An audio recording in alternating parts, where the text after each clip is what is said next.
Fertilization. Recall what you have studied about pollination. Pollination is the transfer of pollen grains from the anther to stigma. Each pollen grain has protective walls called exine and intine. The outer wall exine is thick and it has small pores called germination pores. The inner wall is thin and elastic. Germination of pollen grain. If pollen grain falls on a suitable stigma, it starts germinating. A mature pollen consists of two cells. A larger one is vegetative cell and a smaller one is generative cell. The vegetative cell starts growing and emerges through the germination pore.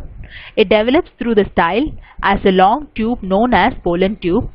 The generative cell gets into the tube and divides into two male gametes. Process of fertilization. The pollen tube enters into the embryo sac through micropyle.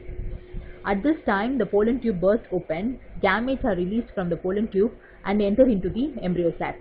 So here the pollen tube enters into the embryo sac through micropyle. So here the pollen tube bursts open, the gametes are released into the embryo sac. So one of the gametes fuses with the egg and the other fuses with the second nucleus. The fusion of a male gamete with egg is known as fertilization.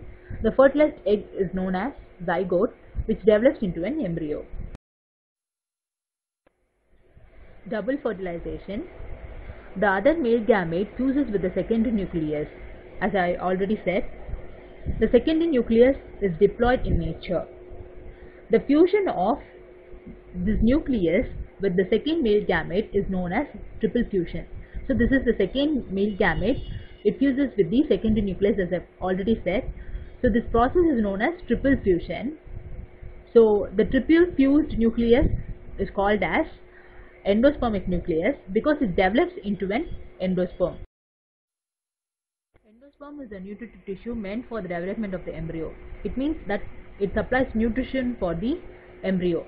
The process of fusion of male gamete with egg and other gamete with secondary nucleus is known as double fertilization. So next, what happens after fertilization? There is a post-fertilization changes.